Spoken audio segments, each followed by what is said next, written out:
Hi all.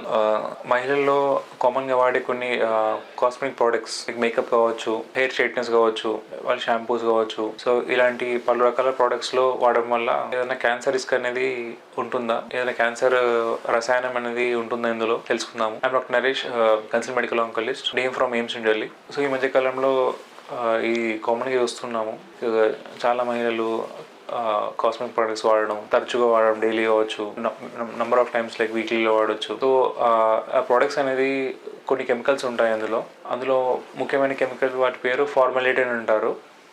ఇది ఒక 15% ఆ ప్రోడక్ట్స్లో ఉండే ఛాన్స్ ఉంటుంది. ఇది ఎందుకు ఇంపార్టెంట్ అంటే ఈ కెమికల్ రసాయనం అనేది క్యాన్సర్ కారకానికి ఒక కాజు. దీనివల్ల కామన్గా చూసే క్యాన్సర్ ఏమంటే, ఒకటి నేజోఫారింగ్స్ క్యాన్సర్ అంటే గొంతు యొక్క క్యాన్సర్, ఇంకోటి సైనస్ క్యాన్సర్, అలాగే రక్తం సంబంధించిన క్యాన్సర్లు కూడా చూసారు దీనివల్ల. సో ఒక స్టడీ అనేది జరిగింది యూఎస్లో. సుమారు అందులో 90 మంది మహిళలు, ముఖ్యంగా బ్లాక్ ఉమెన్. సో వాళ్ళు వాడే కొన్ని ప్రోడక్ట్స్ని వాళ్ళు అనలైజ్ చేశారు. సుమారు 1200 ప్రోడక్ట్స్ అనేది వాళ్ళు చూశారు. అందులో యావరేజ్గా ప్రతి మహిళ 15-17 వరకు ప్రోడక్ట్స్ అనేవి వాడుతూ ఉండేవారు. సో కొంతమంది 40-45 ప్రోడక్ట్స్ కూడా వాడేవారు.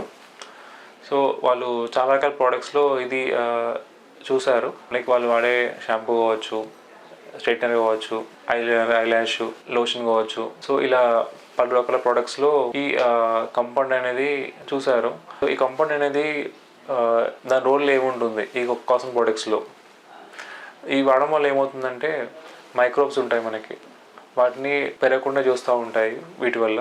అండ్ వాటి ఇంగ్రీడియంట్స్ వల్ల ఆ షెల్ఫ్ లైఫ్ అంటారు.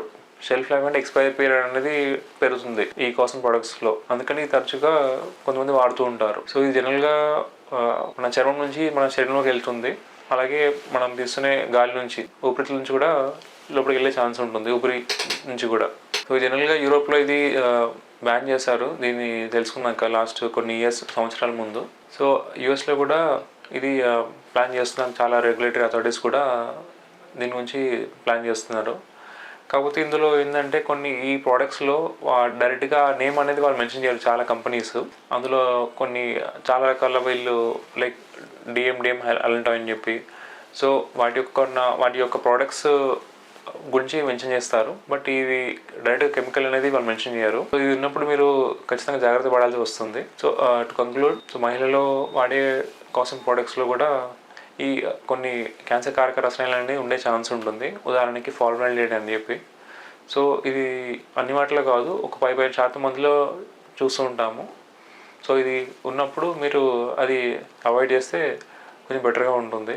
దీర్ఘకాల రిస్క్ అనేది తగ్గించవచ్చు. Thank you all. సో ఈ వీడియో కనుక నచ్చినట్లయితే you can subscribe, you can like and share the video. So ఇలాంటి ఎడ్యుకేషన్ కంటెంట్ కోసం you can follow this channel. Thank you.